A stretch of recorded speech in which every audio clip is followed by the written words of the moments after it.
Excerpts from the Death Cell interview with Bronzo of Ix. Q. What led you to take your particular approach to history of Muad'Dib? A. Why should I answer your questions? Q.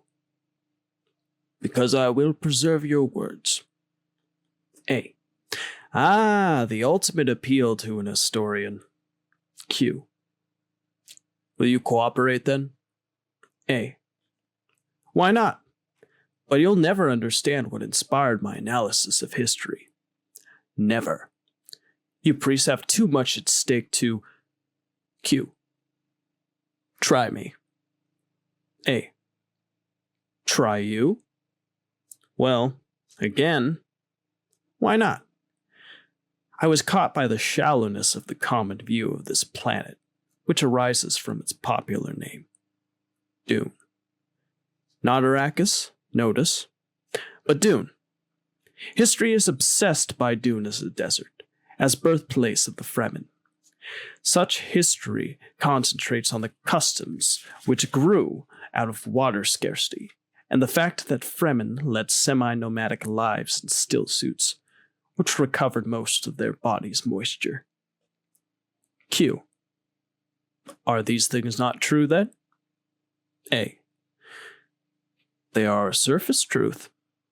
As well ignore what lies beneath that surface as try to understand my birthplace, Ix, without exploring how we derived our name from the fact that we are the 9th planet of our sun. No. It is not enough to see Dune as a place of savage storms. It is not enough to talk about the threat posed by the gigantic sandworms. Q. But such things are crucial to the Iraqi character. A. Crucial? Of course. But they produce a one-view planet in the same way that Dune is a one-crop planet, because it is the sole and exclusive source of the spice melange. Q. Yes?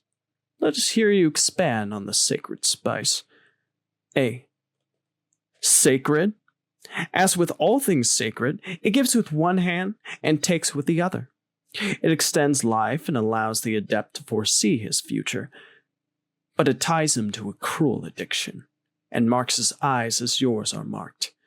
Total blue without any white. Your eyes, your organs of sight, became one thing without contrast. A single view. Q. Such heresy brought you to the cell. A. I was brought to this cell by your priests. As with all priests, you learn early to call the truth heresy. Q. You are here because you dared to say that Paul Atreides lost something essential to his humanity. Before I became Muad'Dib. A.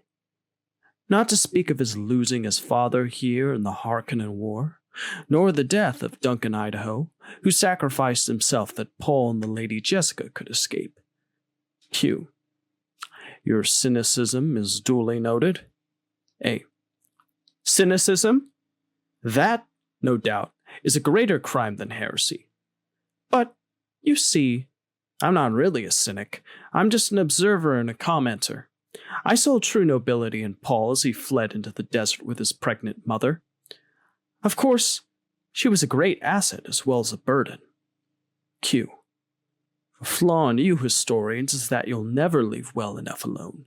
You see true nobility in the holy Muad'Dib, but you must append a cynical footnote.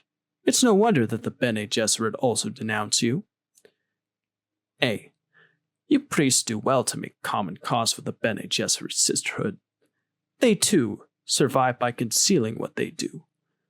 But they cannot conceal the fact that the Lady Jessica was a Bene Gesserit, trained adept. You know she trained her son in the sisterhood's ways. My crime was to discuss this as a phenomenon, to expand upon their mental arts and their genetic program. You don't want attention called to the fact that Muad'Dib was the sisterhood's hope for the captive Messiah, that he was their Kwisatz Haderach before he was their prophet.